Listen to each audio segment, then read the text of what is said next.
são os arquivos referentes ao template para atividade de simulação e a própria atividade de simulação. Quando vocês clicarem aqui em atividade de simulação, ou deixa eu colocar aqui só para ficar da forma que aparece para vocês. Quando vocês clicarem aqui na atividade de simulação, vai aparecer para vocês baixarem um arquivo. Esse arquivo é este daqui, ó, prática de hidrostática. Então, esse arquivo, ele traz justamente as orientações de como que vocês devem realizar a prática de simulação. Perceba que aqui tem algumas coisas que não se aplicam a gente, né? A professora está com o nome da professora Nayara, as turmas dela. No caso dela, ela está fazendo em duplas, mas essa atividade ela é individual para a gente, tá?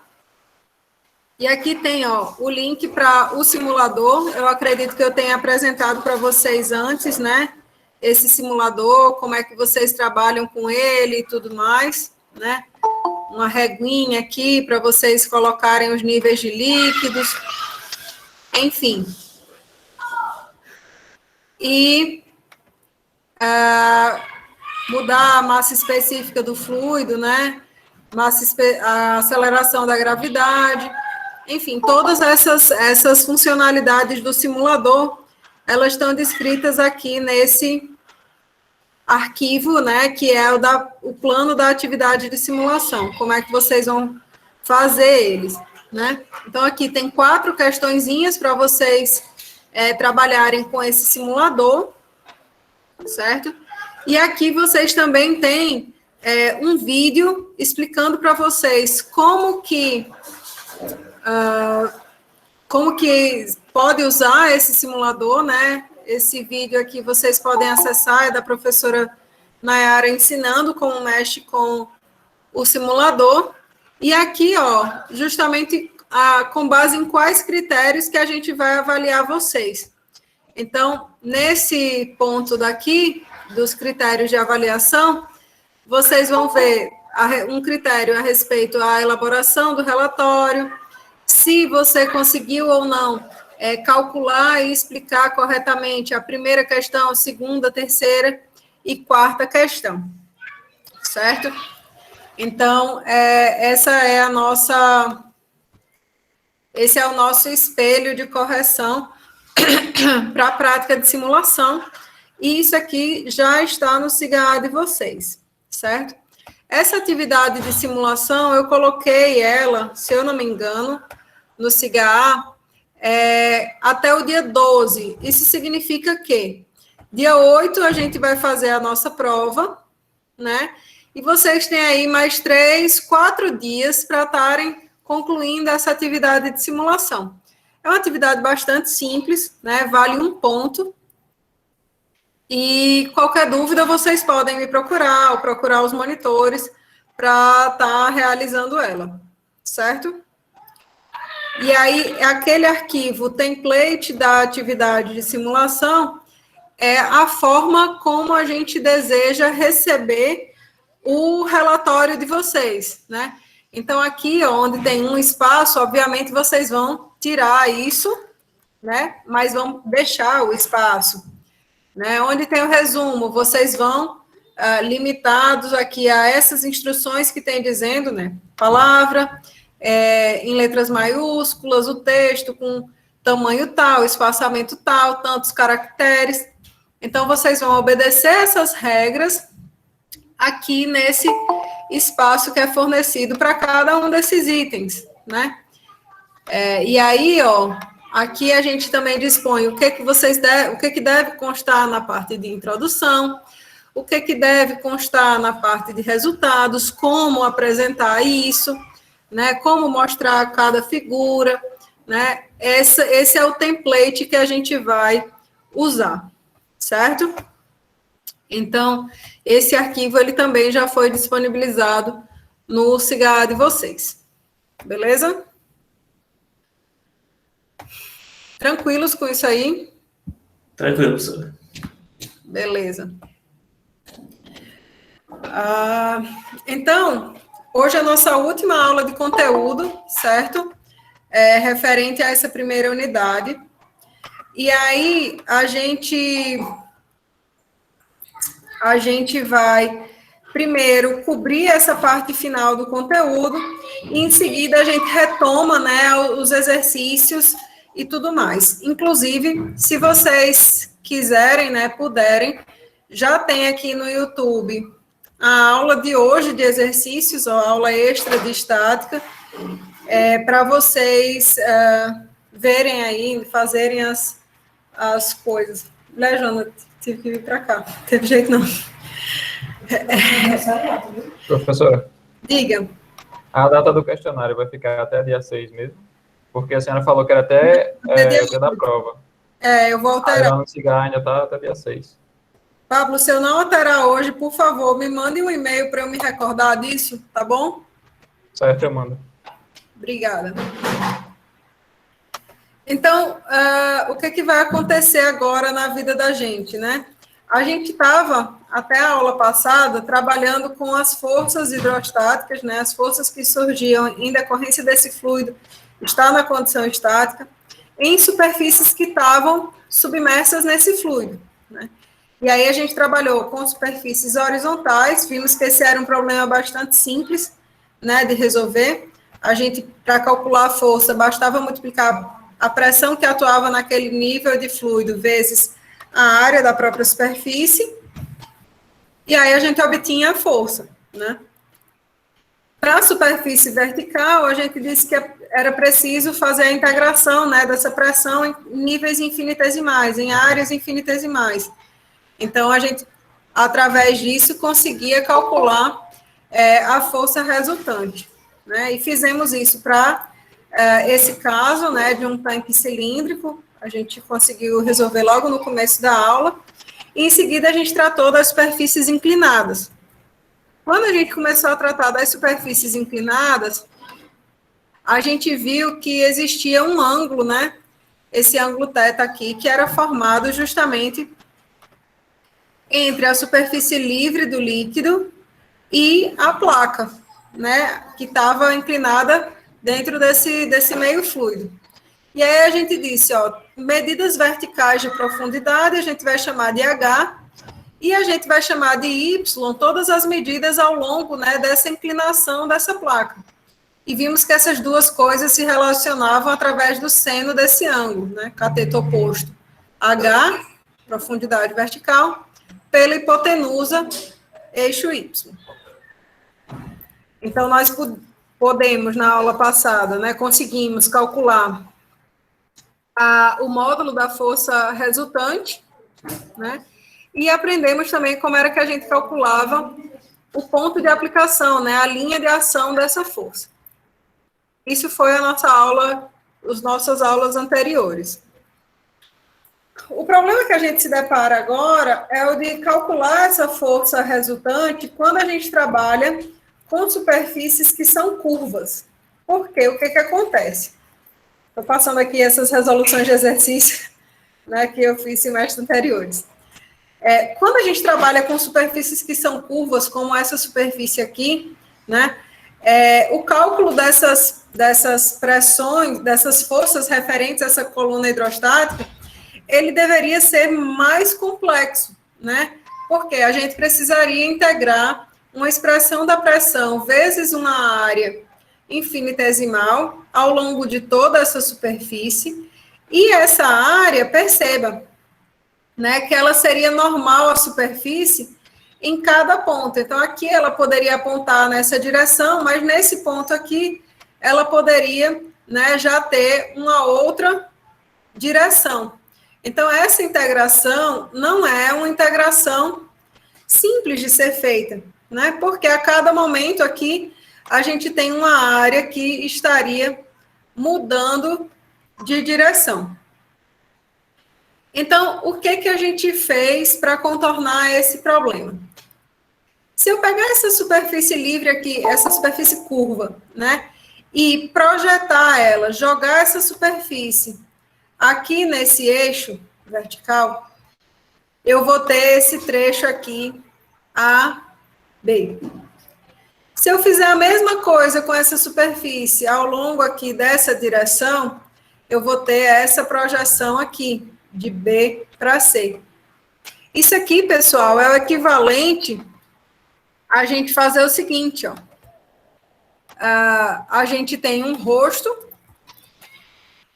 né? Ele tem as curvas, o formato dele, a gente percebe que ele é tridimensional, né?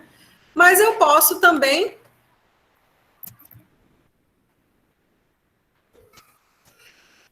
usar uma máscara facial, né?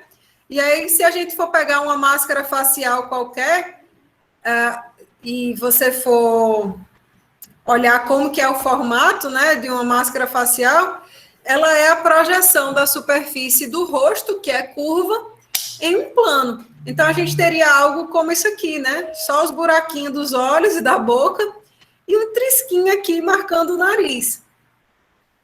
Então, é justamente isso que a gente faz nessa projeção, né?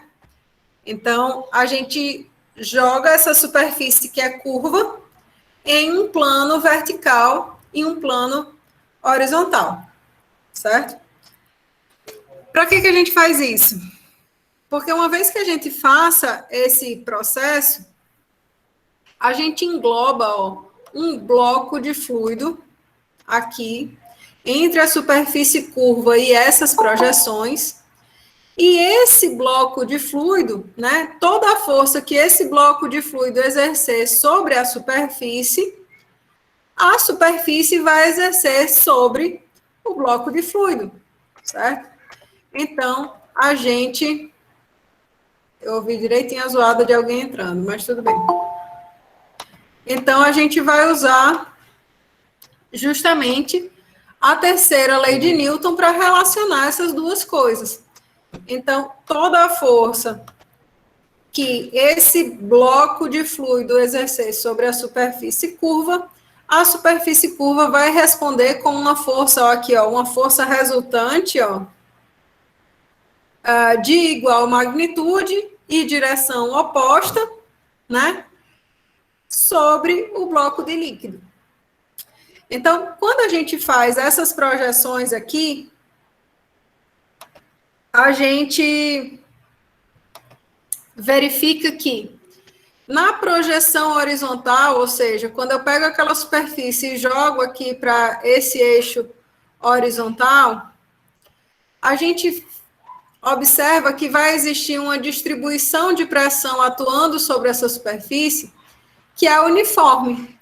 Esse formato aqui, esse jeitão da distribuição de pressão é a mesma que a gente verifica quando a gente está tratando das superfícies simplesmente horizontais. Veja só, é a mesma coisa disso aqui, né? É uma distribuição uniforme de pressão sobre a superfície horizontal. E o cálculo dessa força resultante aqui, ele é muito simples de ser feito. A gente já sabe como é que faz.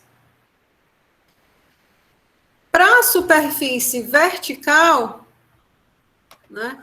Para a projeção vertical, que seria essa projeção aqui, então a gente tem uma distribuição de pressão que não é uniforme, beleza, não é uniforme, mas que a gente também já sabe como que calcula essa distribuição de pressão e como que a gente calcula essa força resultante. Então, quando a gente vai calcular esse FR aqui da superfície curva, né? Então, a gente vai relacionar as componentes dessa força resultante com essas distribuições aqui de pressão, certo?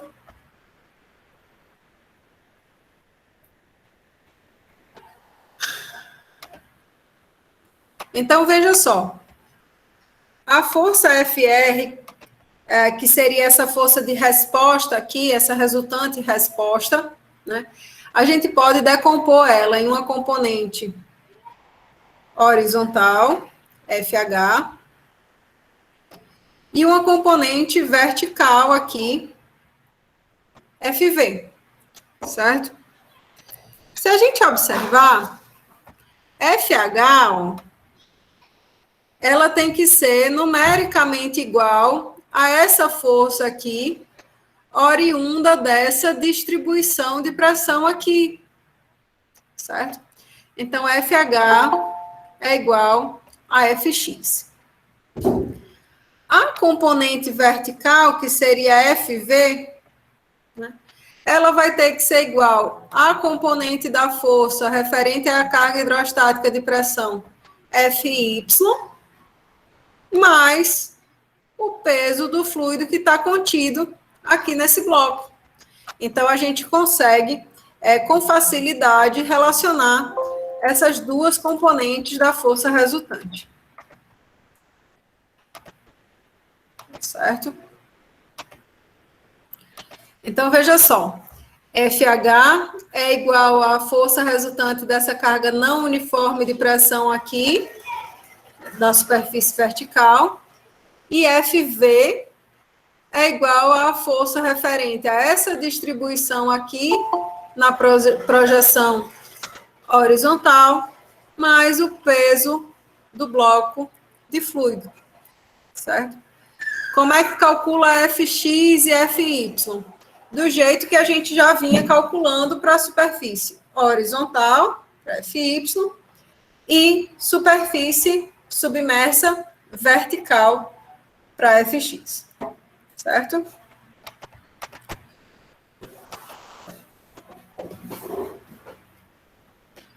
Tranquilos até agora? Sim, professora. Então, meu povo, se a gente quiser calcular vetorialmente essa força FR, né, a gente pega quem é a componente horizontal dela e soma com a componente vertical. E se a gente quiser, né, soma de vetores aqui simples, e se a gente quiser saber o valor do módulo dessa força, a gente simplesmente pega cada uma das componentes, eleva ao quadrado e tira a raiz quadrada. Beleza?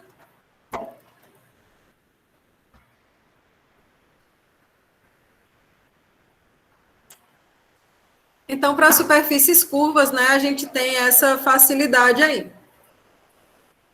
Perceba que essas fórmulas, né, que a gente usou para FV e FH, elas não são fórmulas prontas.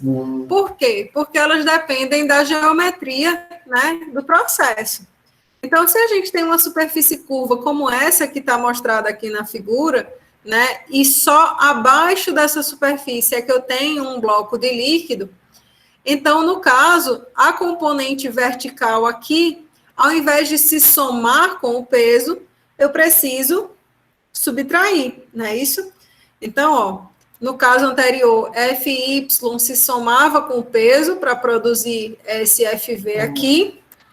E agora, ó, FV, que é a força vertical, vai ser Fy menos o peso do fluido. Ok? Se a gente estiver tratando de superfícies curvas, né, um arco circular, por exemplo, a gente sabe que essas forças de pressão, elas atuam perpendicularmente com relação à superfície, né? Então, esse tipo de situação aqui vai produzir uma força resultante que obrigatoriamente tem a direção que passa, né, pelo centro desse círculo. Claro, porque ela vai atuar, né, perpendicularmente a essa superfície, tá?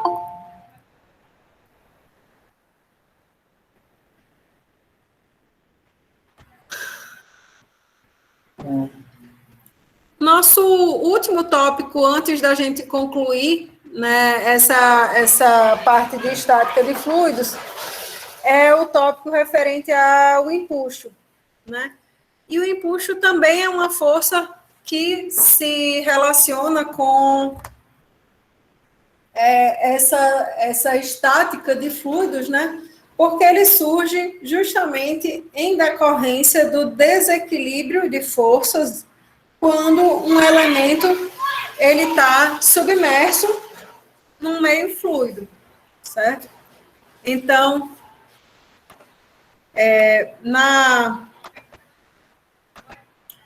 no caso, por exemplo, de um corpo estar boiando sobre um fluido, existe uma fração desse corpo que está submersa, né? E então surge o que a gente chama de uma força de empuxo ou força de flutuação sobre esse objeto. Tá? Então, de onde que vem esse desbalanceamento que eu tanto estou falando? Né? Se a gente for considerar uma placa que ela esteja submersa num meio fluido a uma dada profundidade S aí qualquer.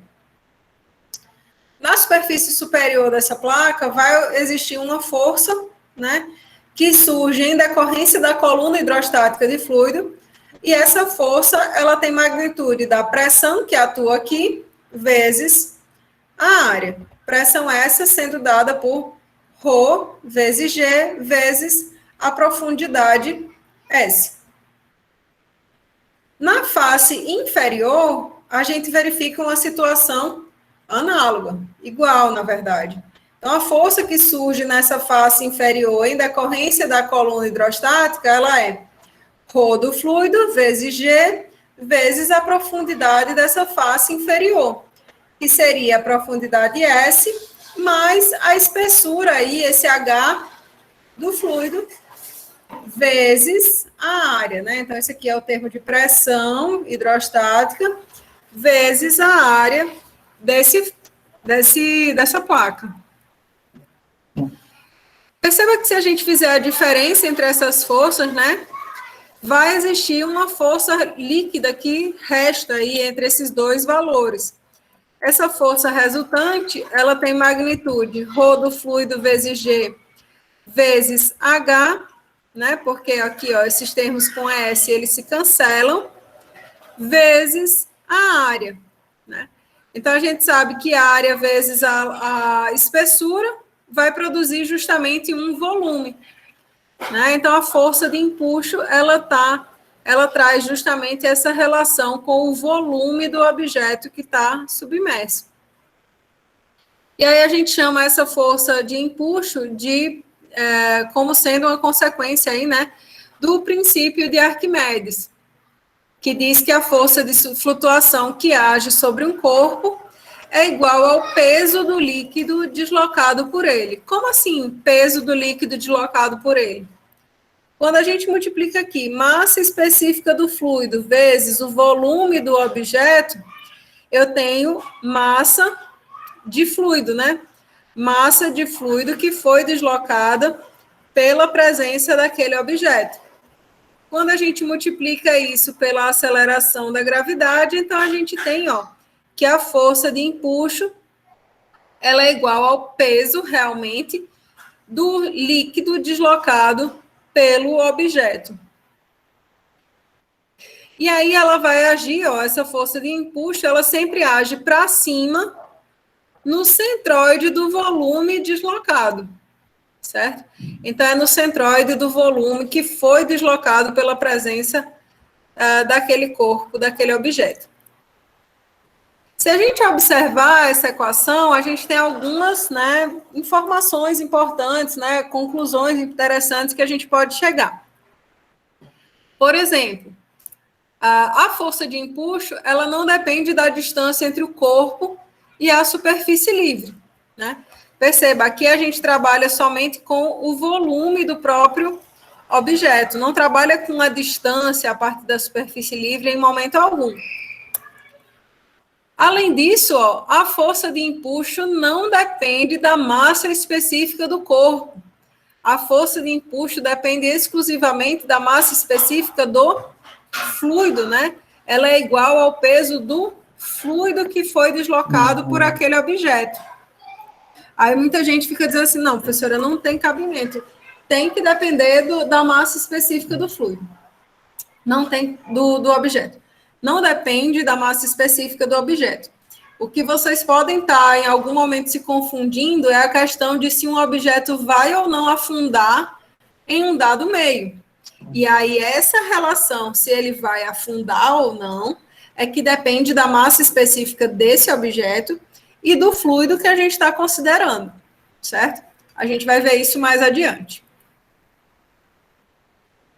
Outra coisa, a força de empuxo é válida para qualquer corpo, independente da sua forma, né? Ela depende somente do volume desse corpo.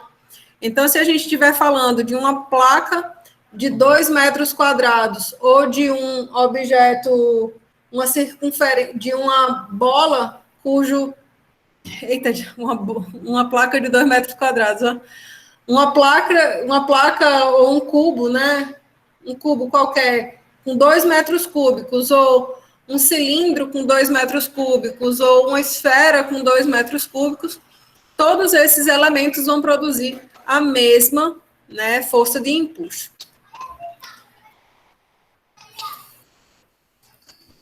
Como eu tinha dito para vocês, né, essa relação, se um objeto ele vai flutuar ou não, ela vai depender da relação da força de empuxo com o peso do próprio objeto.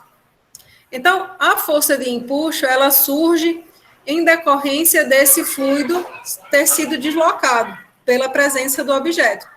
Então, vai existir um percentual do volume desse objeto que vai estar submerso no meio fluido, né, ocupando um volume de fluido, e aí gerando a força de empuxo. Então, a força de empuxo vai ter que ser igual ao peso desse objeto. Fazendo essa relação, a gente consegue ver, ó, que essa aceleração da gravidade se cancela com essa. A gente pode passar esse volume total para o outro lado da equação, dividindo, e essa massa específica do fluido fazendo o caminho inverso. Se a gente fizer isso, a gente vai perceber, ó, que existe uma relação entre o volume que está submerso e a massa específica do objeto e a massa específica do fluido. Então, quando um corpo ele está flutuando, então a massa específica desse fluido, desse objeto, é menor do que a massa específica do fluido. Então, isso aqui produz um valor, né, que é menor do que 1. Existe uma fração que está submersa. Quando esse corpo está suspenso no meio fluido, então o volume submerso dele é igual ao volume total dele. E aí a massa específica do corpo deve ser igual à massa específica do fluido. Quando esse corpo ele afunda completamente aqui nesse meio fluido, né, significa que a massa específica dele é maior do que a massa específica do fluido, certo? Então, essas são as considerações com relação à flutuação de corpos. Estou só vendo aqui se eu continuo online, porque eu estava tendo uns problemas terríveis de conexão mais cedo. Tá? E aí, veja só, diga. Tem como a senhora repetir a parte do valor que fica quando o corpo está suspenso e quando ele está imerso já completamente todo? Então, a condição de um corpo estar suspenso, né, o volume submerso dele é igual ao volume total. Então, a massa específica dele deve ser igual à massa específica do fluido. Seria o equivalente a você encher uma bexiga, por exemplo, de água e colocar ela numa bacia de água. Se você não deixar nenhuma quantidadezinha de ar presente nessa bexiga, a massa específica do corpo é praticamente igual à massa específica do fluido, né? Então, ele afunda, mas ele não chega a... Ele fica suspenso naquele corpo, ele não necessariamente atinge o fundo de um recipiente, certo? Quando a gente fala de um corpo imerso, né? Então, a massa específica desse corpo é maior do que a massa específica do fluido. E aí, ele submerge completamente nesse meio fluido, tá? Então, aqui a gente teria volume submerso igual ao volume total, e aqui a gente teria um volume submerso, né? Também igual ao volume total, mas sabendo que essa massa específica do corpo é maior do que a massa específica do fluido. Porque ele afundou completamente. Entendi. Obrigado. Nada. Só para a gente concluir nessa parte de empuxo, né, existe uma consequência direta do empuxo, né, e com implicações no tráfego, por exemplo, de mercadorias, né? Então, a gente sabe que uma embarcação, ela tem um determinado volume que fica embaixo da água, né? E um determinado volume dela também fica acima da água, né? Seria um navio aqui qualquer, né? Existe uma porção desse navio que está realmente submersa aqui. Então, vai existir uma força de empuxo que está surgindo nessa situação. E como a gente tinha dito, a força de empuxo, ela age justamente no centroide desse volume de fluido deslocado, certo? Então, perceba que ela está deslocada aqui com relação ao centro de gravidade, porque essa embarcação, ela está meio inclinada, né? Então, a força de empuxo, como aqui eu tenho porções maiores desse volume de fluido que foi deslocado, a força de empuxo, ela fica localizada no centro geométrico desse fluido que foi deslocado. Enquanto a força de gravidade, ela age diretamente, né, no centro geométrico do objeto, independente se foi deslocado ou não uma quantidade de fluido.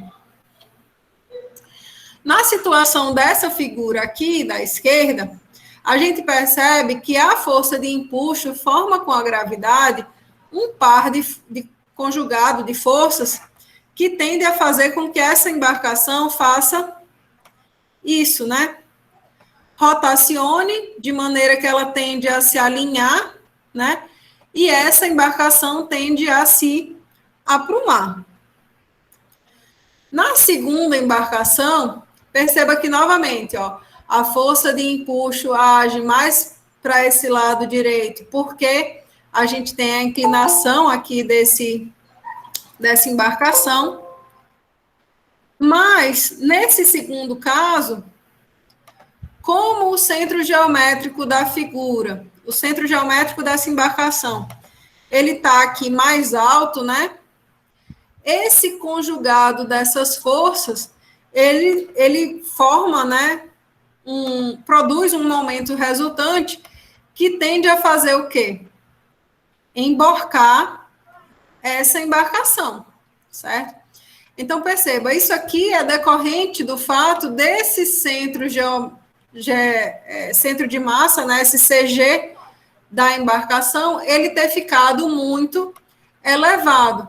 Então, é por isso que navios de carga, eles têm um limite, né, até onde você pode empilhar containers, né, justamente para evitar que situações como essa ocorram. Isso aqui é análogo, pessoal, à situação quando a gente está dirigindo, né? Se você está dirigindo um carro sedã ou um carro bem baixinho, como um Polo, Golf, sei lá, um carro baixo, né? E você entra numa curva, né? No caso desses carros, o centro de gravidade ele está muito próximo do solo. Você tem uma sensação de estabilidade na direção muito maior. Já se você está dirigindo uma caminhonete, né, o centro de gravidade já não fica tão próximo do solo. E a sensação de instabilidade é maior quando você está dirigindo. Então, quando você faz uma curva num carro baixo, você sente muito mais segurança de entrar com uma velocidade maior, né, do que quando você está dirigindo um carro alto. Beleza, meu povo? Beleza, teacher. Então, o que acontece agora, né? A gente vai fazer algumas questões aí desse nosso conteúdo aqui final, certo? Como eu falei para vocês, tem algumas questões já resolvidas lá na aula de exercícios. Essa aqui, inclusive, a gente resolveu mais cedo na aula de exercícios. E eu vou fazer com vocês essa questão aqui que refere-se a superfícies inclinadas, certo? Porque na aula passada a gente já resolveu uma questão de superfície vertical. Se eu não me engano, a gente resolveu essa daqui, né? Simples para calcular o módulo da força. E aí agora a gente pode resolver uma com superfícies inclinadas para, inclusive, fazer uma questão diferente da que o pessoal da outra turma fez. Professora, Certo? Diga-me. aquele gabarito da lista B tá todo correto mesmo, ele? Gabarito Porque da lista B. é da lista de estática. Porque teve uma questão, a questão que a senhora fez no primeiro, acho que a primeira questão, que era da lista de exercício, que é bem parecida com a da lista que colocou, só que era para calcular a pressão. Sim. Eu refiz ela umas 3 vezes e não bate com Com o com o gabarito. gabarito. E tipo, eu Você fiz viu se um você passo a estava passo. usando. Só um detalhe. Você viu se você estava usando. Se na questão dizia manométrica ou absoluta? Não, a questão não informa. Eu vi que no gabarito tinha dizendo absoluta, mas na questão não informava se era para calcular manométrica ou absoluta. Aí eu fiquei em dúvida justamente nisso. Porque na absoluta, quando coloca a pressão atmosférica, ela fica um pouco o resultado da próxima. Mas não dá o mesmo, entendeu? Pode ser que na questão ele manda usar a aceleração da gravidade igual a 10 ou não? Se não me engano, é igual a 10. Deixa eu abrir aqui. Se não tiver usando igual a 10, pode ser que essa diferença surja em decorrência do valor de G, que eu tenho usado para ter feito gabaritos, tenha sido 9,8. Certo? Não era nem para essas questões terem gabarito. Não vou nem mentir. Não avisa não. Mas acho que eu Mas aí botei. como é que a gente vai saber se acertou? Correndo atrás de mim, dos monitores, de todo mundo. Vai dar certo. Eu botei 9,8 Na resolução? Aham. E não pede, tipo, para adotar 10, sabe? Sim. Se ela não pedir para adotar 10, pode usar 9,8. Deixe fazer o seguinte, Luiz, eu vou concluir aqui essa questão, que é do conteúdo mais recente da gente, e aí, no final da aula, eu dou uma olhadinha, tá bom? Não, tranquilo, pode ir. É só uma dúvida mesmo que tá com isso. Mas tudo bem. Então, vamos lá. Nessa questão aqui, ele diz assim, ó, a superfície inclinada mostrada, articulada ao longo de A, ó, identifiquem logo onde que é o ponto que eles estão dizendo que é a articulação. Articulada ao longo de A, tem 5 metros de largura. Determine a força resultante FR da água e do ar sobre a superfície inclinada. Eu vou fazer o seguinte, eu vou calcular a força resultante para o lado da água e para o lado do ar vocês podem calcular, mas vocês vão ver que vai ser bem menor do que a da água, em virtude principalmente da diferença de massa específica, né? A massa específica do ar é 1,2 quilos por metro cúbico e a da água é 1.000. Então, existe uma diferença aí de magnitude bem significativa entre essas duas forças, tá? Simbora. Bom, para eu determinar a força resultante no lado da água, a gente vai precisar, do lado da água, a gente vai precisar saber do valor da pressão que atua no centro geométrico dessa figura e multiplicar pela área dessa superfície, né? Então, a pressão que atua no centro geométrico seria P0 mais massa específica da água vezes G, vezes a aceleração da gravidade, vezes as coordenadas, né, do centro geométrico, HC. Isso aqui tudo multiplicado pela área. Como eu falei lá na aula de exercícios, tomem sempre cuidado, porque muita gente gosta de, na hora de resolver essa questão, achar que essa área só está multiplicando esse primeiro termo. É impressionante o tanto de erro de questão do pessoal fazendo essa mesma conta errada. Então, se lembrem que existe esse parêntese somando P0 com o peso da coluna hidrostática, certo? Na situação que a gente está trabalhando, a pressão atmosférica, ela atua em ambos os lados da placa, percebem? Aqui e aqui no lado externo. Então, a gente pode desprezar essa contribuição aqui de P0 e vai calcular essa força do lado da água simplesmente como sendo ρ da água vezes G vezes H do centro geométrico vezes a área. O ponto aqui dessa questão todinha e da maioria das questões que vocês vão resolver é determinar quais que são essas coordenadas do centro geométrico, certo? Então, perceba, nessa figura daqui, ó, H é a coordenada, e em todas as situações, tá, pessoal? H é essa coordenada que traz a medida de profundidades verticais a partir da superfície livre do líquido, certo? Então, H é uma medida vertical de profundidade. Se a gente quiser saber onde que está esse ponto HC, a gente vai ter que recorrer à geometria aqui desse projeto, né, desse sistema, para determinar ele, né? Mas, de qualquer maneira, a gente consegue ver que esse valor de HC, ele vai ter que ser uma soma desse valor de D aqui, que são 2 metros, mais um valor aqui que a gente pode chamar de... Digam aí uma letra. Não pode ser L, nem Y. Não pode ser Y também. Vamos chamar aqui de R, tá? Um Rzinho. Tá? Então, HC vai ser esse valor de D mais esse Rzinho aqui. E quem é que é esse Rzinho? Perceba que Rzinho, ó, ele vai ser correspondente, né? Ele vai formar um triângulo aqui, ó, do meio dessa minha placa inclinada, né? Ó, essa direção aqui horizontal. Se eu pegar essa direção horizontal e transportar ela aqui para o meio dessa placa, né? Onde L vai ser 2 metros, então a gente consegue calcular quem é que vai ser Rzinho através do seno desse ângulo.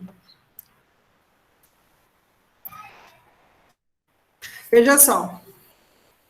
Seno de θ, imagine que esse ângulo de 30 graus aqui, ele está sendo transportado para esse ponto que eu estou colocando, né? Então, seno de θ, ele vai ser dado pelo cateto oposto, que seria esse Rzinho que a gente chamou, né? Esse Rzinho aqui que a gente chamou, dividido pela hipotenusa desse triângulo, que seria justamente L sobre 2. Então, esse valor aqui de Rzinho vale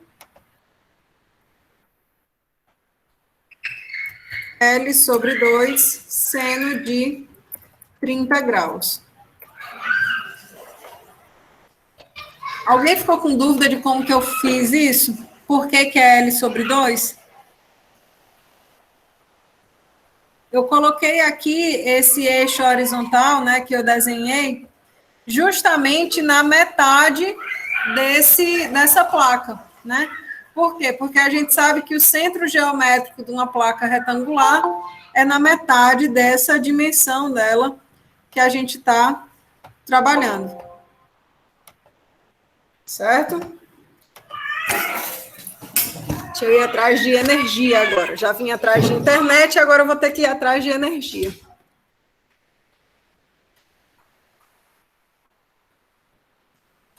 Tranquilos até agora? Tranquilo, professor. Na verdade, você poderia só explicar de novo o finalzinho dessa questão? Volto, peraí, só um minuto.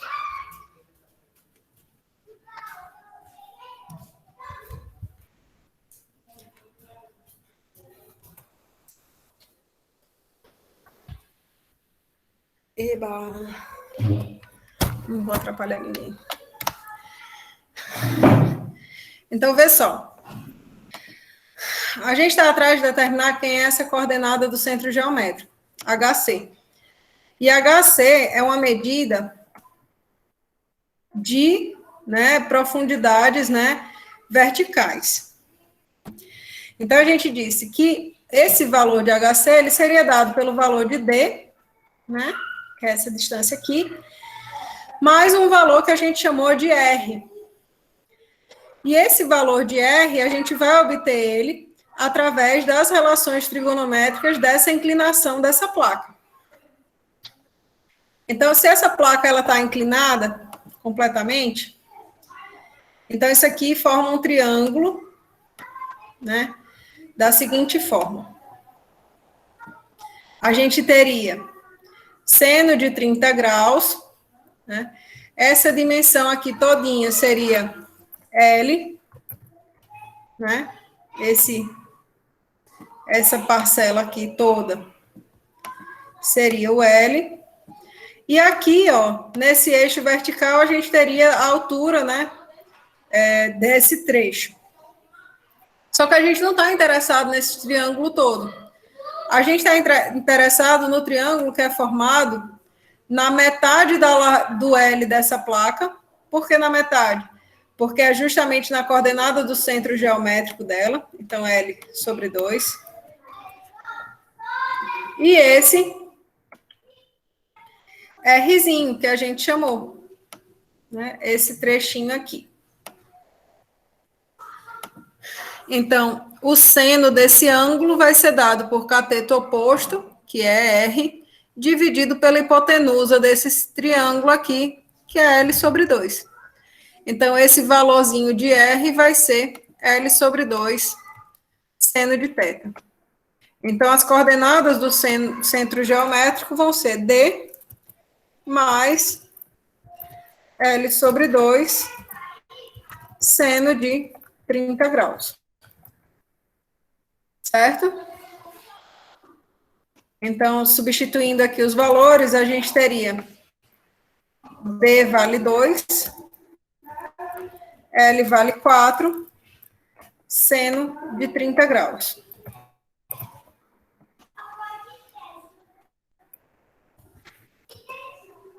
Opa, peraí.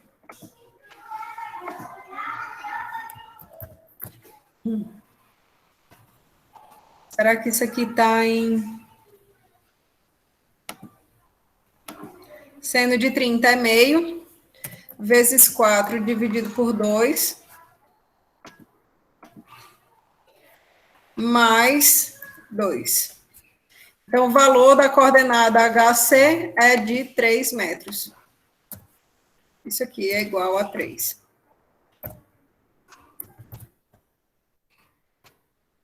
De posse dessa informação, a gente pode facilmente calcular qual é essa força resultante do lado da água, né? Então, massa específica da água é 10 a terceira, a aceleração da gravidade 9,8, HC a gente viu que era 3, e a área da placa, ó, é 4 metros de comprimento por 5 metros de largura, conforme diz o enunciado. Certo? Então, 20 vezes 3 vezes 9,8 vezes 1.000. Então, 588. Opa. 588 mil newton seria a força referente à água. Tá? E para a gente... Para a gente calcular as forças em planos inclinados, a gente sempre precisa só achar a altura do centro de massa da área inclinada, né? Você vai precisar, né? A maior questão dessas questões aí de forças hidrostáticas é você essa para onde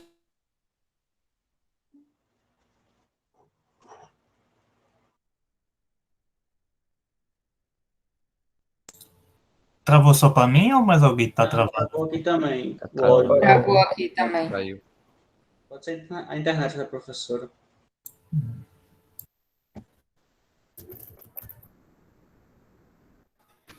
Deixa eu ver se eu acho.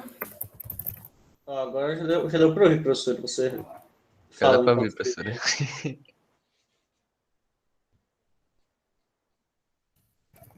Deu para ouvir?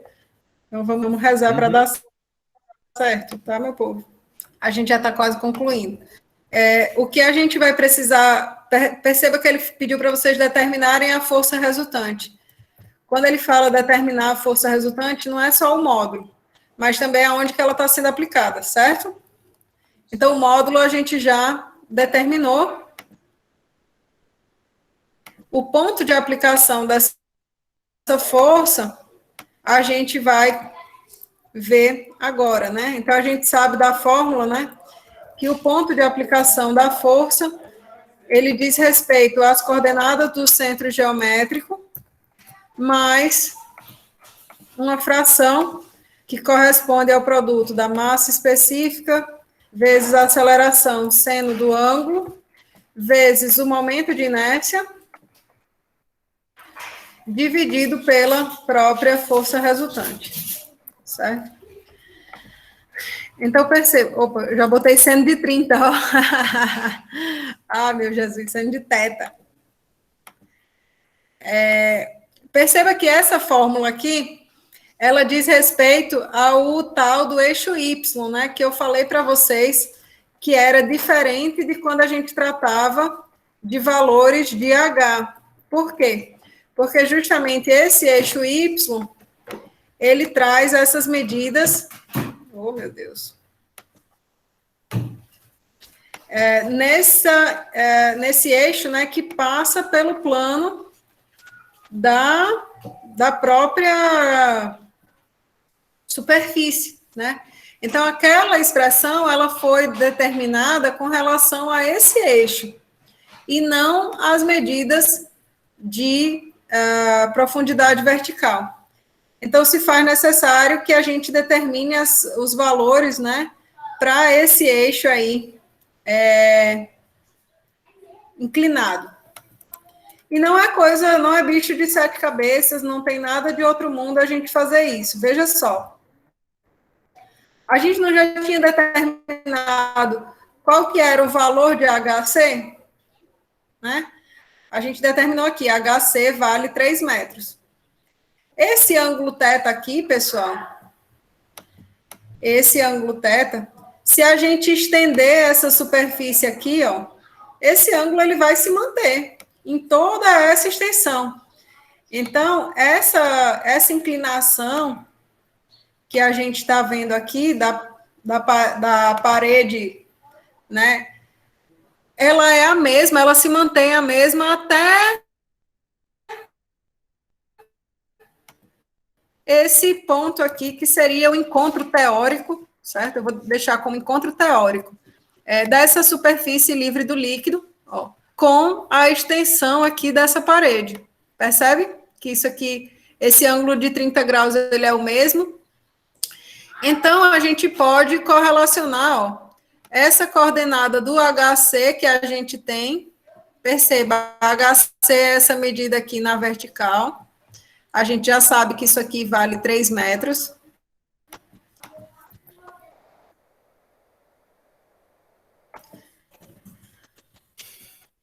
A gente sabe que esse HC aqui, ele vale 3 metros, a gente já calculou. A gente pode relacionar isso com essa medida aqui, ó, nesse plano inclinado, que seria o Y do centro geométrico. Certo? O Y do centro geométrico. E a gente vai fazer isso simplesmente usando novamente esse ângulo de 30 graus. Então, seno de 30 graus vai ser igual a HC, que é o cateto oposto, dividido pela hipotenusa, que é o YC. Então, YC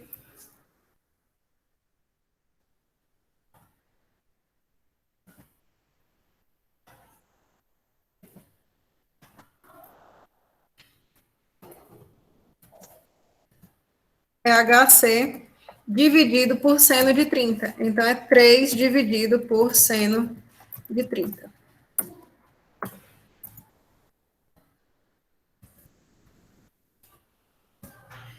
Então, y do centro geométrico vai valer 6, se eu não me engano, mas vamos lá.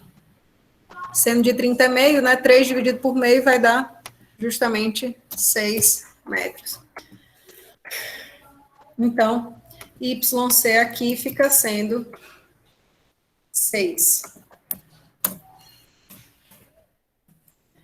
A massa específica do fluido a gente tem, G a gente sabe, o seno desse ângulo é o seno justamente desse ângulo formado aqui, seno de 30 graus. O que nos resta para fechar essa questão é calcular esse momento de inércia aqui da nossa figura, né? Que essa figura é um retângulo.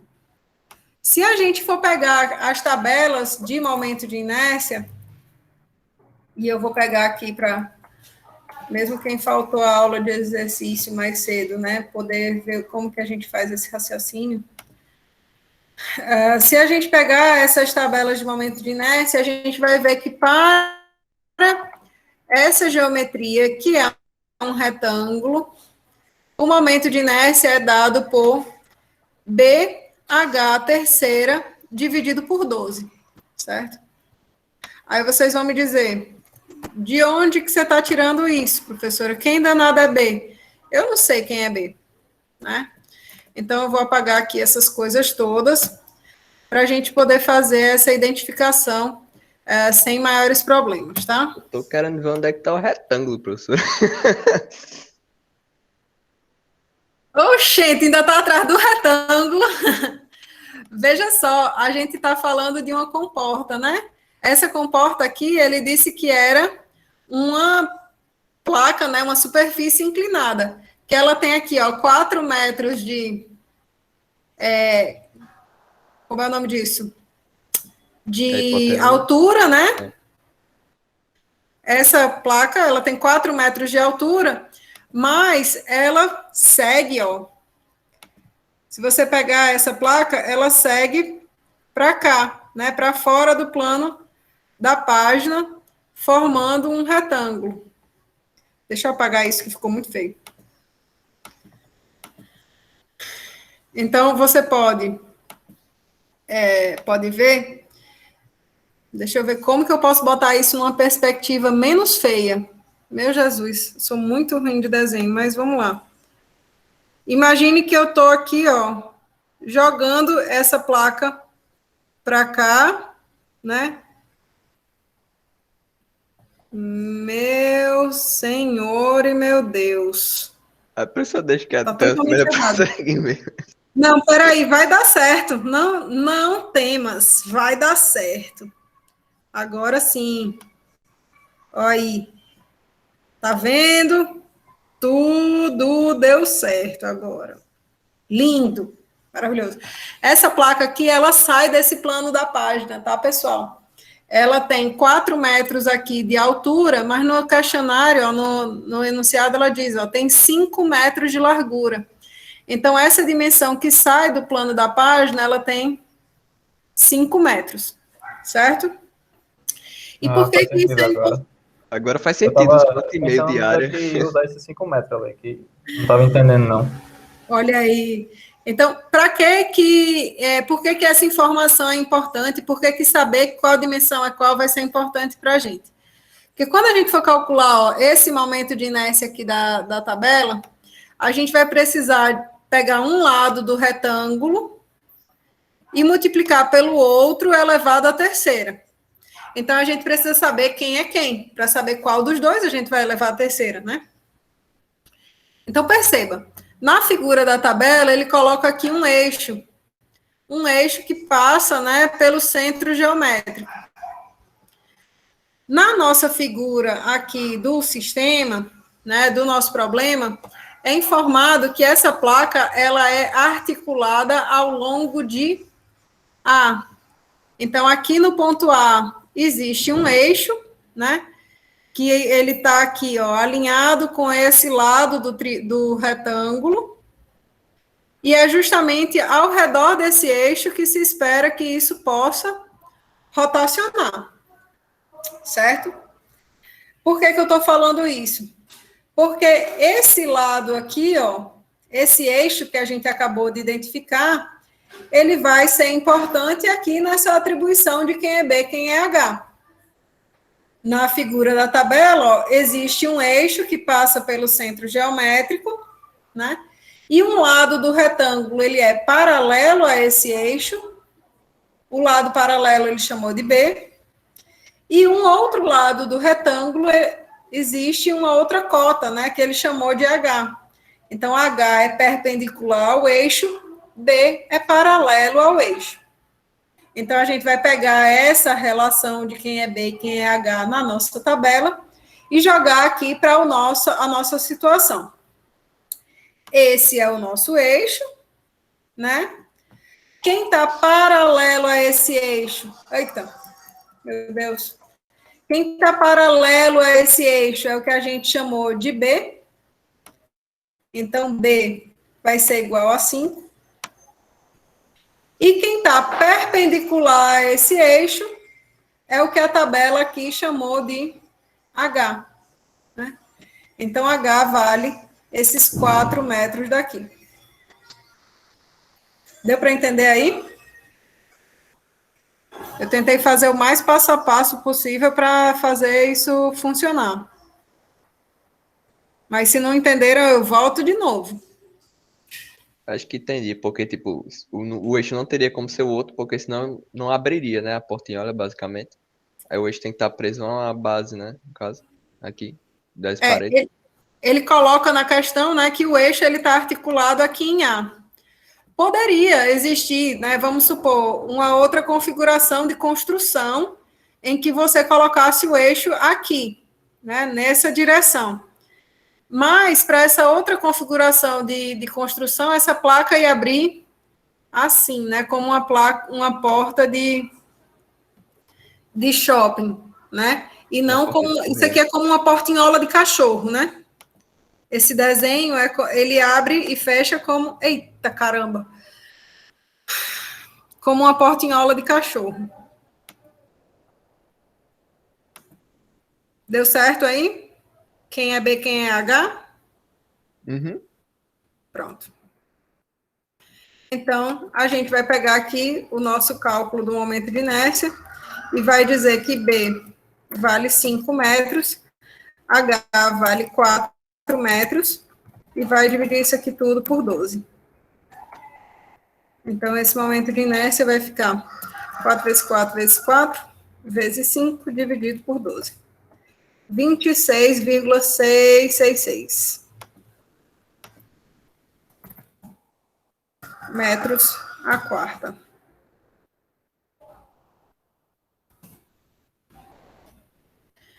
De posse dessa informação aqui, a gente pode retornar aos nossos cálculos para determinar o ponto de aplicação dessa força. Né? Então, isso aqui a gente já disse que vale 26,667. Massa específica do fluido é a massa específica da água. A aceleração da gravidade é 9,8. Aqui é seno de 30 graus. E a força resultante a gente calculou no item anterior para ser 588 mil newtons. Né? Então, esse ponto, ele vai ser dado por 26,667. Eu vou dividir por 2, que é o seno de 30, né? 0,5, vezes 9,8, vezes 1.000, dividido por 588 mil. Então, esse valor todinho aqui dá 0,222. Né? Então, 6,222 metros é o ponto de aplicação dessa força. Ah, professora, eu não estou conseguindo ver isso muito bem. Como que é esse ponto aí de 6,22 metros? Sempre que você quiser relacionar uma cota que está medindo aqui nesse eixo inclinado com a direção vertical, você pode usar a relação trigonométrica característica do problema. Então, se eu quiser colocar aqui, em vez de HC, colocar um H', eu posso relacionar isso com o Y', né? Então, H', que seria a cota na direção vertical, ia ser os 6,22 vezes o seno de 30 graus. Isso aqui ia dar o valor de 3,11 metros. Então, olha só. Enquanto a coordenada do centro geométrico deu 3 metros aqui na vertical, né? A coordenada do centro de pressão, ou seja, o ponto em que está sendo aplicada a força, se dá a 3,11 metros. Ali é um pouquinho abaixo.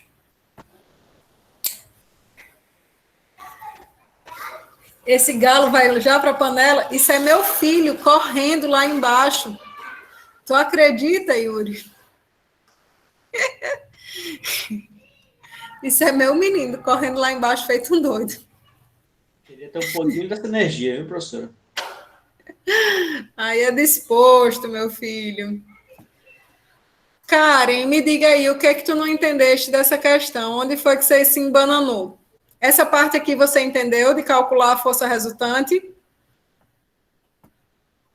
O módulo da força resultante? Eu acho que alguém tinha perguntado no chat por que P0 ele cortou, eu acho. Não sei se passou. Sim, porque P0 foi cancelado. André, eu cancelei P0 porque a pressão atmosférica ela age tanto do lado da água quanto do lado do ar, certo?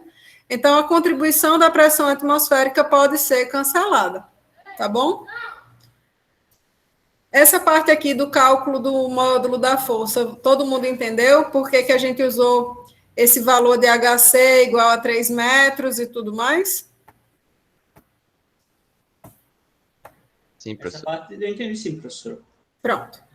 Então, geralmente, onde o pessoal se enrola é no cálculo do ponto de aplicação, realmente, né? E aí tem duas razões pelas quais isso acontece. A primeira é que essa fórmula aqui, para o cálculo do ponto de aplicação, ela é toda usando as coordenadas, ela é toda deduzida, né? Usando as coordenadas em Y. Essas coordenadas em Y, perceba aqui, ó, que elas são as coordenadas que passam pelo plano da placa, certo? Então, Professor, peraí.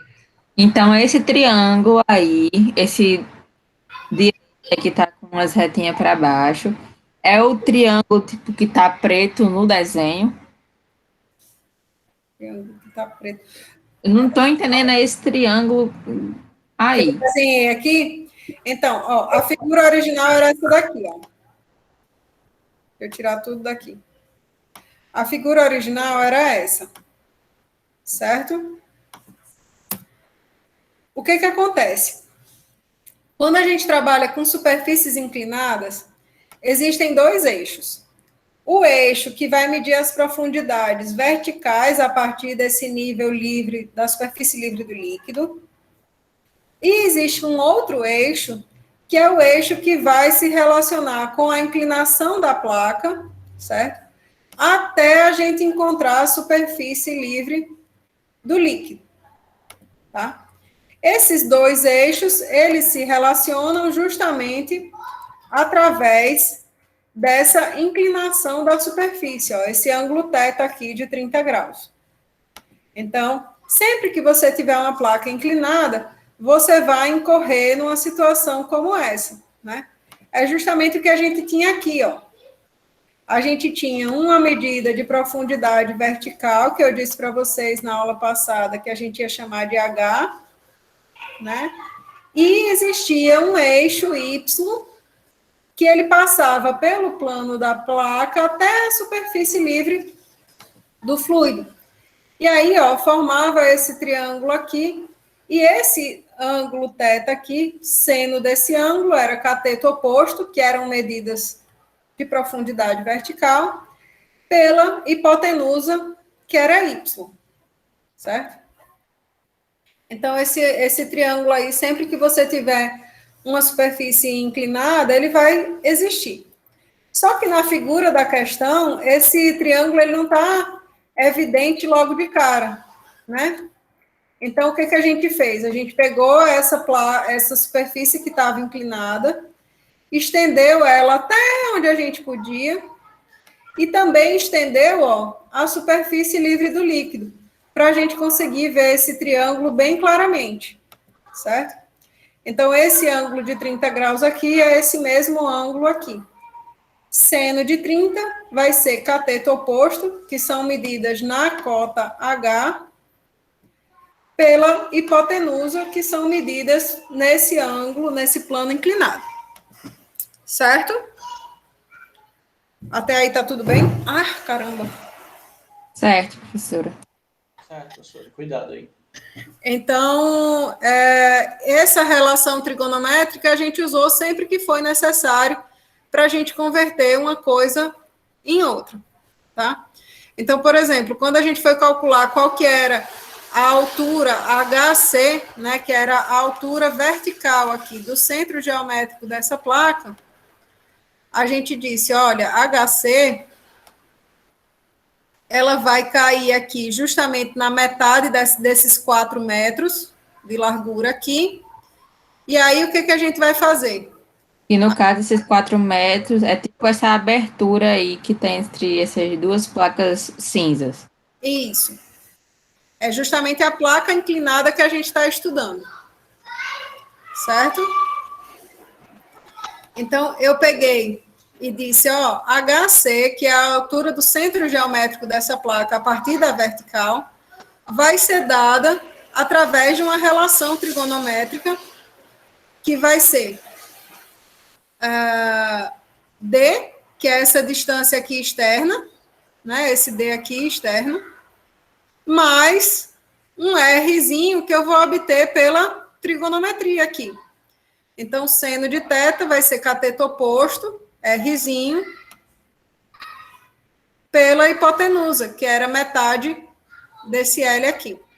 E aí eu consegui descobrir quem era R. Certo? Essa relação trigonométrica aí, a gente vai usar quantas vezes a gente precisar ao longo da questão.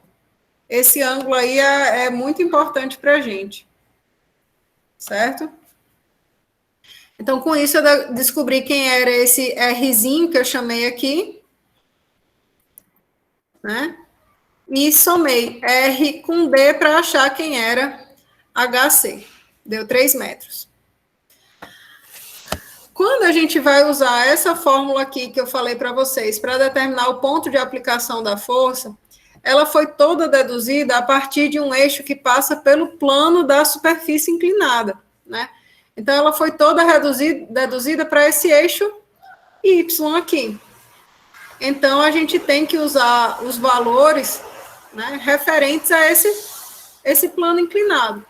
Então, eu tenho que saber qual que vai ser o Y do centro geométrico. Eu tenho que saber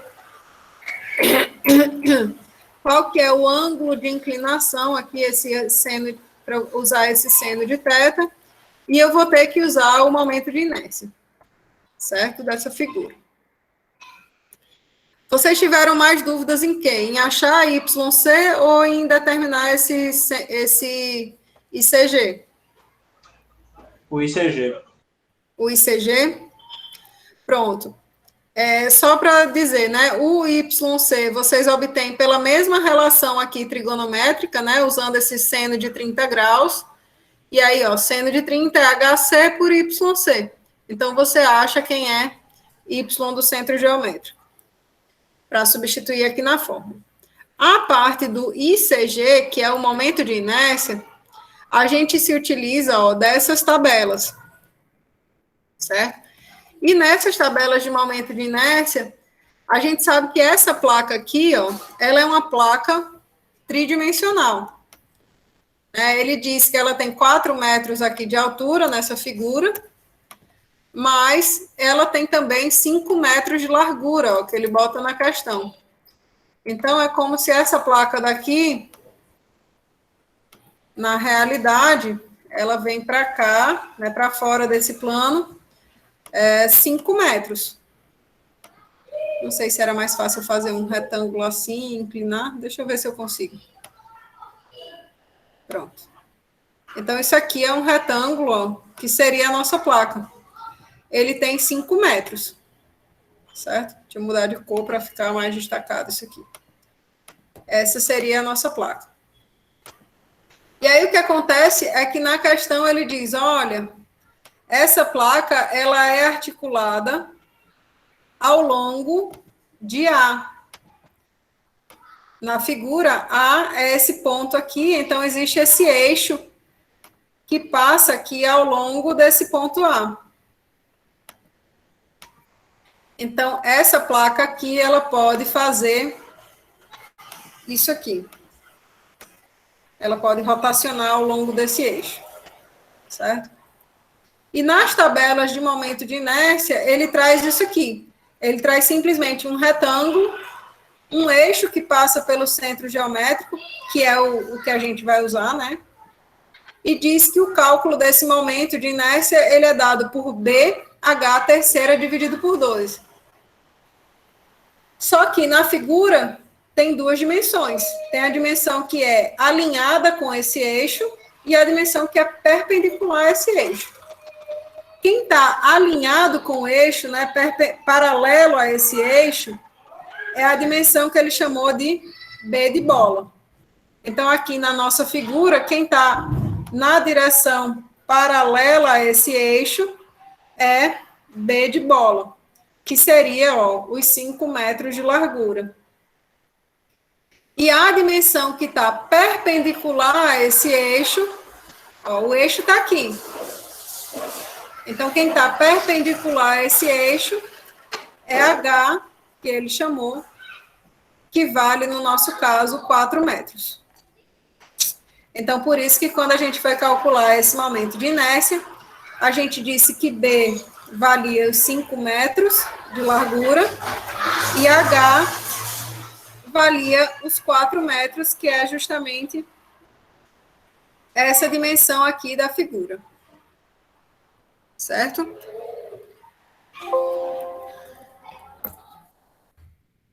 Agora ficou mais tranquilo para todo mundo? Eu consigo entender melhor sim, professor, essa parte do I. Muito obrigado. O movimento da placa, João, é simplesmente porque, como essa placa ela pode rotacionar ao longo disso daqui, ao longo desse eixo aqui, quando ela abrir, né? Se você voltar aqui para a figura, ó, quando isso aqui abrir, o que eu disse na explicação é que isso atuava praticamente como uma portinhola de cachorro, né? A portinhola de cachorro, ele movimenta dessa maneira.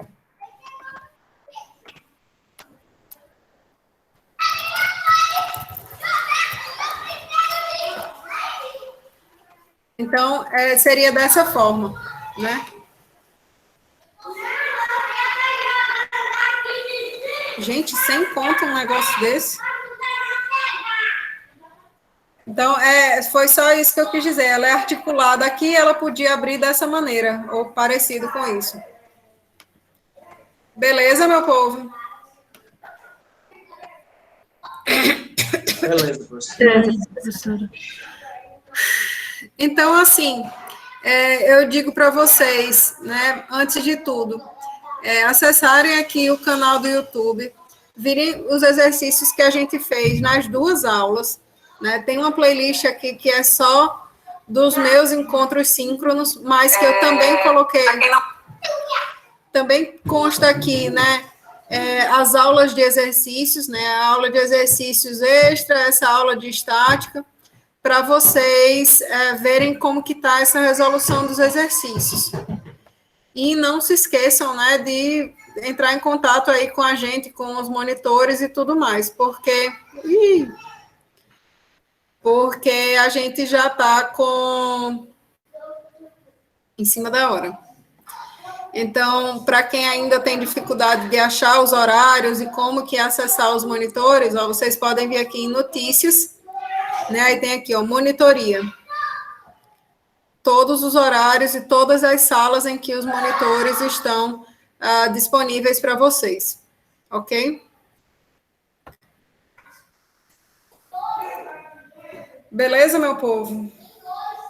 Beleza, professora, obrigada. Como a gente ainda tem mais uns minutinhos, né?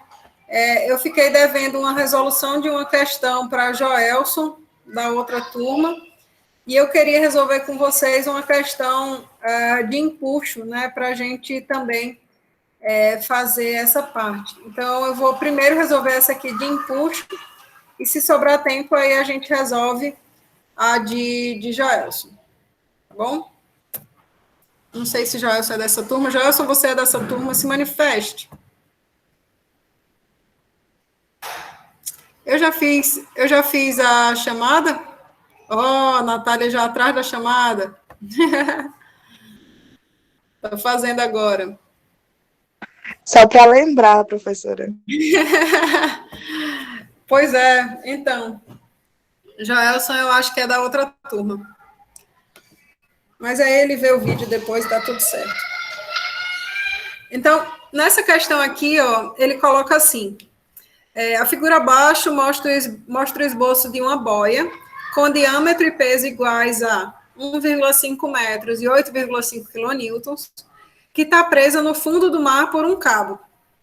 Normalmente, a boia flutua na superfície do mar, mas em certas ocasiões, o nível do mar sobe e a boia fica completamente submersa. Determine a força que tensiona o cabo na condição mostrada abaixo. Então, na condição mostrada abaixo, a gente tem justamente essa boia completamente submersa, não é isso? E aí a gente já aprendeu que um objeto que esteja submerso num meio fluido, ele está sujeito à ação do empuxo, não é isso? A força de empuxo.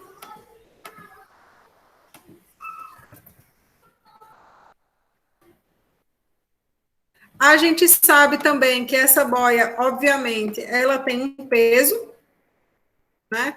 O peso, obrigatoriamente, ele atua aqui para baixo, né? Desse nosso sisteminha aqui.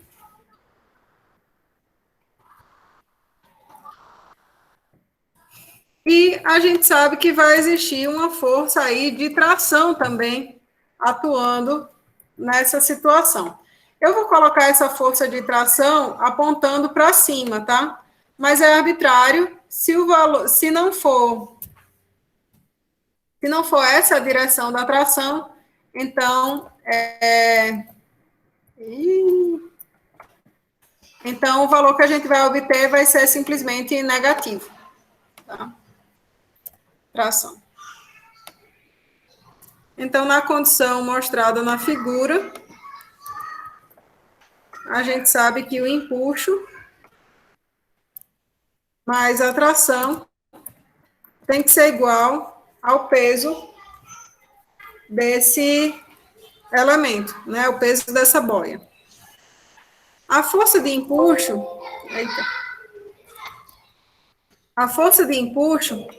se lembrem que ela é relativa ao peso do fluido que foi deslocado. Então, o peso do fluido que foi deslocado é massa específica da água do mar, vezes a aceleração da gravidade, né, vezes o volume de fluido deslocado. A tensão é o que a gente quer determinar, e o peso da própria boia é fornecido na questão, né? É 8,5 quilonewtons. Então, 8,5 vezes 10 a terceira. Esse produto aqui, ó, massa específica vezes a aceleração da gravidade, traz para a gente a informação do peso específico desse fluido, que é a informação que está sendo dada na questão. Então, sempre vocês observem qual que é a informação que está sendo fornecida para vocês. Às vezes ele dá a densidade relativa, às vezes ele dá a massa específica, às vezes ele dá qualquer outra coisa, certo? O volume desse elemento que está submerso no mar né? O volume de fluido que foi deslocado é igual ao próprio volume da boia, né? Então, o volume da boia é o volume de uma esfera, que é dado aí justamente por π vezes o diâmetro a terceira, dividido por 6. Então, com isso, a gente pode calcular qual que vai ser essa tensão. Deixa eu botar isso aqui de branco para destacar um pouquinho mais. Então, isso aqui estava positivo, passa para o outro lado da equação, negativo, né? Peso específico do fluido, ele dá na questão como sendo 10,1 kN por metro cúbico, então 10,1 vezes 10 a terceira newtons por metro cúbico. Opa, 10,1, né, Camila? O diâmetro dessa esfera é fornecido igual a 1,5 metros. E aí a gente pode calcular qual que vai ser essa tração aí. Então, 1,5 ao cubo vezes π dividido por 6 vezes 10,1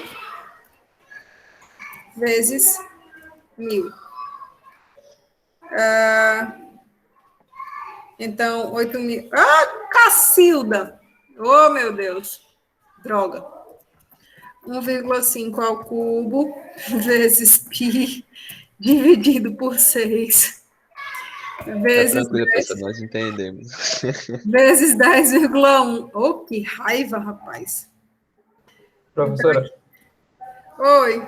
ali não era para ser metade do diâmetro, não, porque a fórmula da esfera não é 4 terços de π vezes o raio ao cubo, não?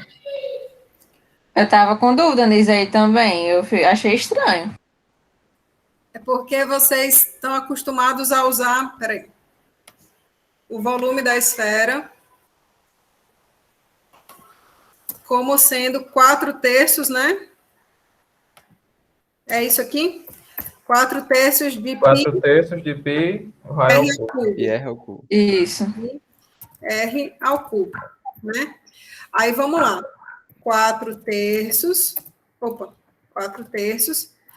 Vou deixar π aqui. Aí o raio, veja só, ele é metade do diâmetro, né? Diâmetro dividido por 2. Ao cubo, não é isso? O raio não é metade do diâmetro? Isso mesmo, professor. É. Então, vou deixar aqui 4 terços de π aqui do lado de fora. Diâmetro ao cubo, né? Dividido por 8, não é isso? Opa! Concordam comigo que isso aqui fica diâmetro ao cubo dividido por 8? Uhum. Sim. Então, 4 dividido por 8 vai ficar justamente 2, né? E esse 2 vai multiplicar aquele 3 ali. Certo? Então, é a mesma fórmula. Esse 4 ali vai embora, com esse 8 fica 2 no numerador. E esse 3 multiplica o 2 para dar d ao cubo sobre 6. Beleza? Beleza. Tranquilo. Beleza. Então, deu quanto aqui? 17,84. 17,84. Isso aqui vezes 10, a terceira, né? Então, 8,5 menos 17,84 vai dar um valor negativo, menos 9,34. Ai, Cacilda, bom, mas aí eu já anotei. 9,34 quilonewtons, né? Então, a tensão nesse sinal, nessa direção que eu determinei, ela está inadequada, né? De fato, a tensão, ela atua na direção oposta, né? E tem valor de 9,34 quilonewtons. Beleza, meu povo?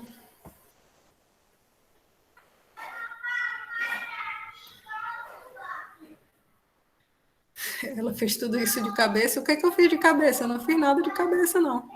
Fui fazendo aí. Acho que ele quis Tá dizer fora da o fórmula, professor. π vezes diâmetro ao cubo sobre 6. Ah, tá. Então, vamos lá. É isso, meu Brasil brasileiro. Tem várias outras questões, eu acho, de empuxo na lista de vocês. Tem umas bem legais mesmo para vocês fazerem. O ponto principal dessas questões de empuxo é observar quanto do volume efetivamente está submerso, né, para calcular o empuxo, e desenrola, tá certo? Você vai colocar esses slides com os cálculos no cigarro? Isso aqui eu acho que já está tudo no cigarro, Eduardo. Se você baixar esse arquivo aqui, ó, eu acho que esse arquivo já é tudo novo. Ó, estática 21.1. 2021.1. Esse aqui já é digamos assim, do que eu mandei, do que eu usei com vocês. Diga-me. Professora, me tira uma dúvida, voltando lá no exemplo que você tinha dado. Esse empuxo aí que você calculou, ele vai ser positivo, né? A força de empuxo, ela aponta sempre para cima. Mas pronto, mas de acordo com o que ela está sofrendo aí, já que no caso a boia, ela está sofrendo a corda ela está sofrendo uma atração devido à boia querer subir e não conseguir. Essa atração não seria positiva? Então, o que a gente verificou, né, com os nossos cálculos é que o empuxo que está sendo exercido, ele é maior do que o peso da boia, né? Então, veja, o empuxo, ele é maior do que o peso da boia. Então, significa que a gente está numa situação de estar puxando aqui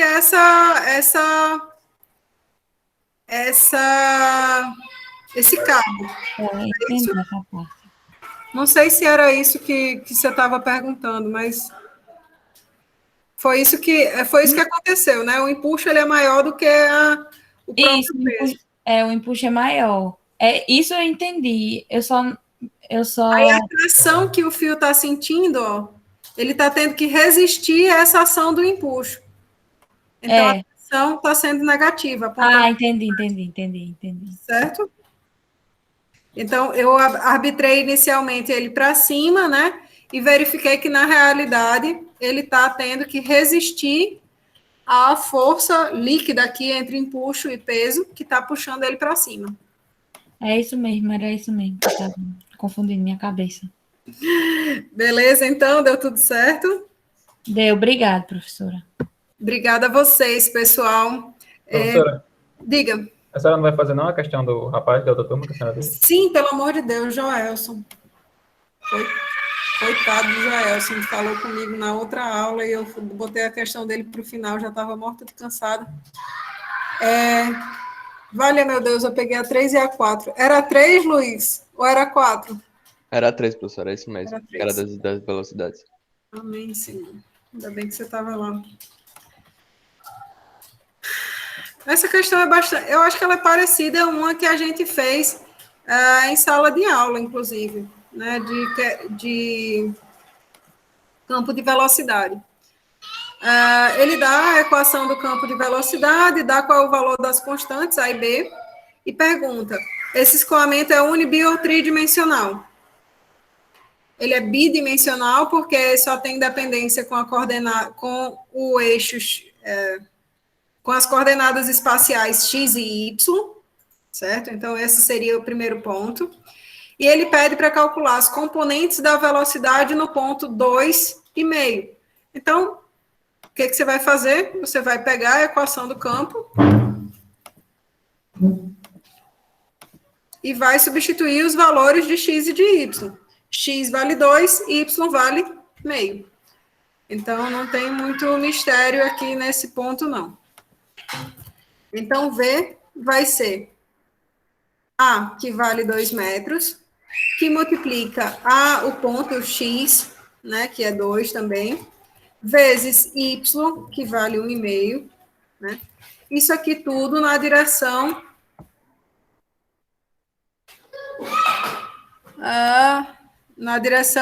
X. Mais B, que é essa outra constante, que vale menos 6, que multiplica y, 1/2, ao quadrado, né? E isso aí é a componente J desse campo de velocidade neste ponto, certo? Então, o valor do campo de velocidade nesse ponto seria 2. 1/2 ao quadrado vai ser 1/4, né? Então, 0,5 vezes 0,5 vezes 6. Esse ponto aqui vai dar menos 1,5. Menos 1,5 na direção J. Essa seria o segundo item, né? Calcular as componentes do campo de velocidade nesse ponto. Em seguida, ele diz, deduza a equação para a linha de corrente que passa por esse ponto. Para a gente deduzir a equação da linha de corrente, né, a gente dizia assim, ó, que du está para dy, não, du está para dv, assim como u é a componente da velocidade na direção x. X está para v, que é a componente da velocidade na direção y, certo? Então, o que a gente vai pegar?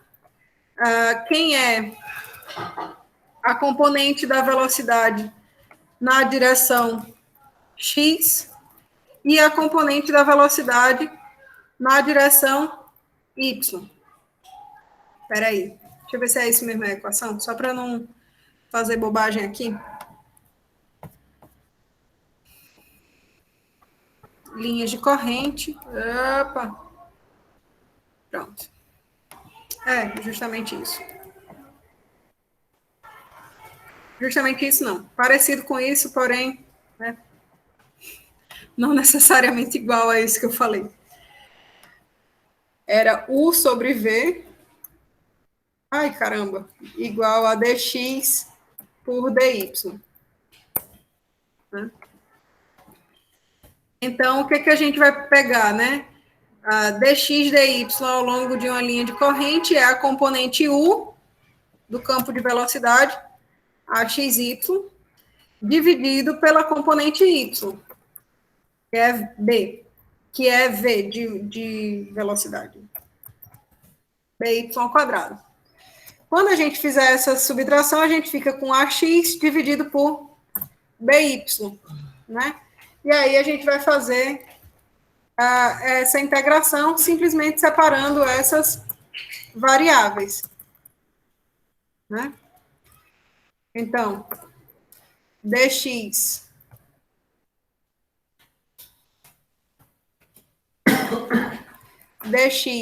sobre ax é igual a dy sobre by.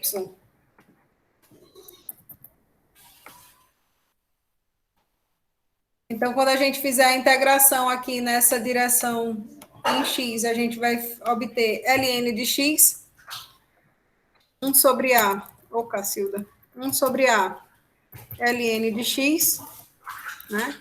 E aqui a gente vai obter 1 sobre b ln. Que raiva que eu tenho quando isso acontece, rapaz. 1 sobre b ln de y. Certo? Então, isso aqui, mais uma constante qualquer. Certo? Então, no ponto que a gente está considerando, a gente pode pegar essa expressão aqui. A gente poderia deixar isso aqui mais bonitinho? Poderia. Eu poderia fazer várias simplificações, somar, subtrair esses termos para chegar numa expressão parecida com aquela que tem na questão resolvida de vocês, né? Ó, ln de x mais ln de y igual a constante. Então, eu podia chegar numa equação tão simples quanto essa daqui. Mas a gente pode também, nessa condição que a gente está agora, e de posse dos valores das constantes a e b e das coordenadas dos pontos x e y, já calcular direto qual que é o valor de c, e a partir disso, né, já deduzir a equação geral da linha de corrente que passa por esse ponto, certo? Então, como que a gente vai fazer? A gente sabe que A vale 2, que B vale menos 6, né? A gente sabe também que o ponto que a gente tem interesse é o ponto 2 e 1,5.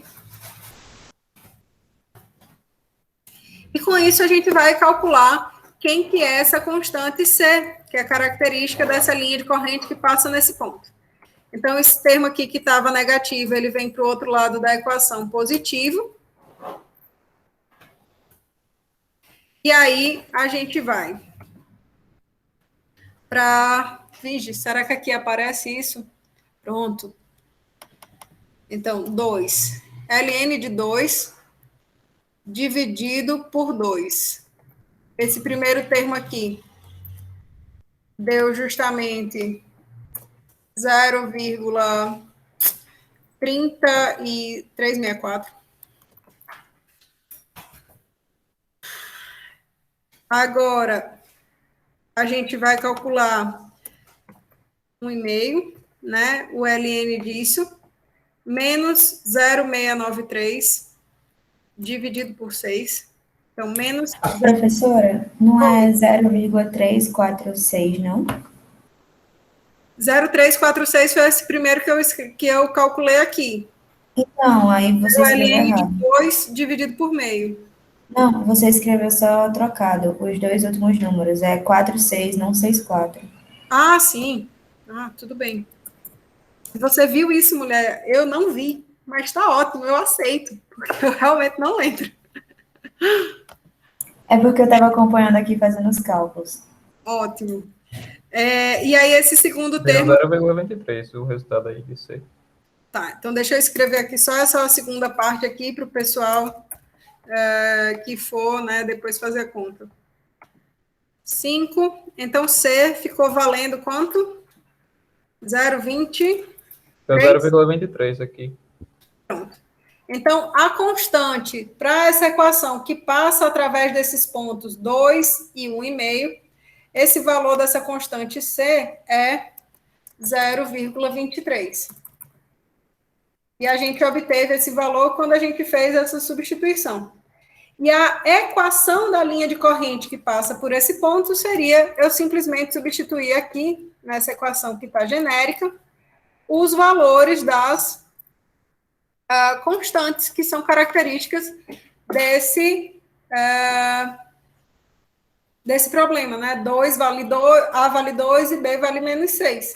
Então, se vocês quisessem traçar outras linhas de corrente para esse campo de escoamento, bastava vocês substituírem outros pontos, x e y, quaisqueres, ver quais que eram os valores das constantes referentes às linhas de correntes que passavam nesse ponto, e aí vocês obtinham, né, essas linhas de corrente e podiam, substituindo os pontos, obter, né, todo esse campo de escoamento, que é justamente dessa maneira que a gente obtém gráficos como esse daqui. Você calcula o valor da linha de corrente em cada ponto do escoamento, e aí você vê como que é essa distribuição espacial. Beleza, meu povo? Tudo Sim, certo professor. nessa questão? Uhum. Sim. Pois então, era isso, meu povo. Tenham um bom fim de semana. Olhem aí os materiais, assistam os vídeos, tirem as dúvidas, mandem, nem que seja sinal de fumaça.